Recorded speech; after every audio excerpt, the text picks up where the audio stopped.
கோவிலில் கிடைக்கிற அதே டேஸ்ட்டில் ரொம்ப ரொம்ப சிம்பிளாக சூப்பராக டேஸ்ட்டாக எப்படி வெண்பொங்கல் செய்யலான்னு வாங்க பார்க்கலாம். இந்த மெத்தடில் செஞ்சு பாருங்கள். எப்போவும் இப்படி தான் செய்வீங்க.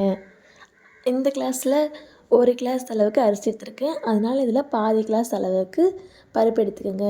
இந்த பருப்பை லோ ஃப்ளேமில் வச்சு நல்லா மிக்ஸ் பண்ணி விடுங்க. எந்த அளவுக்கு வறுக்கணுன்னா பருப்போட மணம் வரும். ஒருவேளை உங்களுக்கு அது கண்டுபிடிக்க தெரியலனா லைட்டாக பருப்பு கலர் சேஞ்ச் ஆகும். லைட்டாக தான் செவந்த மாதிரி வரும். அந்த ஸ்டேஜ் வர வரைக்கும் இப்படி மிக்ஸ் பண்ணி விடுங்க. முக்கியமாக ஸ்டவ் மீடியம் ஆர் லோ ஃப்ளேமில் தான் இருக்கணும். இதே மாதிரி ஒரு 2 மினிட்ஸ் மிக்ஸ் பண்ணி விடுங்க. 1 கிளாஸ் அரிசிக்கு 1 கிளாஸ் பருப்பு ஆட் பண்ணி செய்வாங்க. நான் ஏன் இன்றைக்கி அப்படி செய்யலைன்னா, அப்படி செய்யும்போது டால்டாவும் நெய்யும் நிறையா ஆட் பண்ணணும். நம்ம பருப்போட அளவை குறைக்கும்போது நெய்யோட அளவை குறைச்சாலும் டேஸ்ட் சூப்பராக இருக்கும். இந்த மாதிரி ஒரு டைம் ட்ரை பண்ணி பாருங்கள். இந்த ஸ்டேஜில் பார்த்தீங்கன்னா பருப்பு லைட்டாக செவந்து வந்துருச்சு. இப்போ இது கூட 1 டம்ளர் அரிசி ஆட் பண்ணிக்கோங்க. அரிசி ஆட் பண்ணி 1 செகண்டில் ஸ்டவ்வை ஆஃப் பண்ணிடுங்க. அரிசி லைட்டாக சூடானா போதும். அந்த குக்கரில் இருக்கிற ஹீட்லேயே 1 மினிட் அரிசியை மிக்ஸ் பண்ணி விடுங்க. அரிசி சூடான மாதிரி ஃபீல் ஆனதையும் அரிசியிலேயே பருப்புலேயே தண்ணி ஊற்றி நல்லா கழுவி எடுத்து வச்சுக்கோங்க. நெக்ஸ்ட்டு இதில் 5லேருந்து 5.5 கப் அளவு தண்ணி ஆட் பண்ணலாம். நான் 5 கப் அளவு தண்ணி ஆட் பண்ணியிருக்கேன்.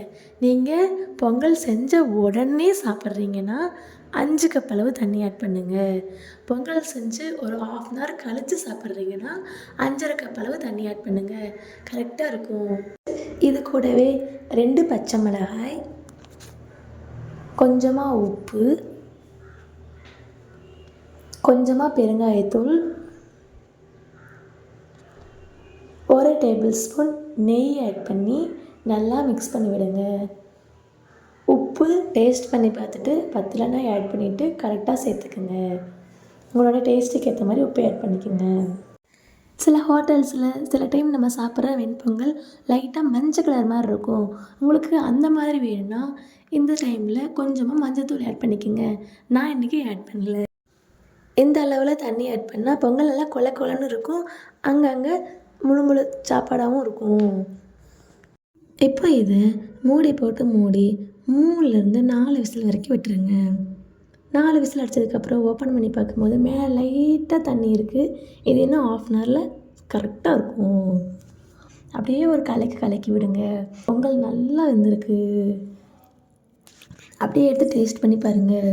உப்புலாம் கரெக்டாக இருக்கும். ஒருவேளை அப்படி உங்களுக்கு தண்ணியில் ஊற்றும்போது உப்பு கரெக்டாக இருக்குது, ஆனால் இப்போ சாப்பிடும்போது லைட்டாக கம்மியாக இருக்கிற மாதிரி ஃபீல் ஆச்சுன்னா லைட்டாக இந்த டைமில் லைட்டாக உப்பு ஆட் பண்ணி மிக்ஸ் பண்ணி விட்டுருங்க. இப்போது இந்த பொங்கலுக்கு சூப்பரான தாளிப்பை ரெடி பண்ணுவோம். அந்த தாளிப்பு தான் அதோட டேஸ்ட் அல்டிமேட் ஆக்கும். அங்கே தாளிப்பு ரெடி பண்ணுவோம்.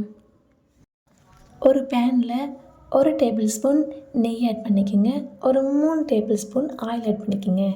இந்த பொங்கலுக்கு ஆயில் நெய் எவ்வளோ சேர்க்குறீங்களோ அவ்வளோ டேஸ்ட்டாக இருக்கும்.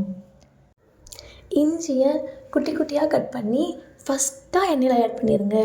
அப்போ தான் அது எண்ணெயில் நல்லா பாயில் ஆகி அப்படியே நம்ம பொங்கல் சாப்பிடும்போது உள்ளே சாப்பிடுவோம்.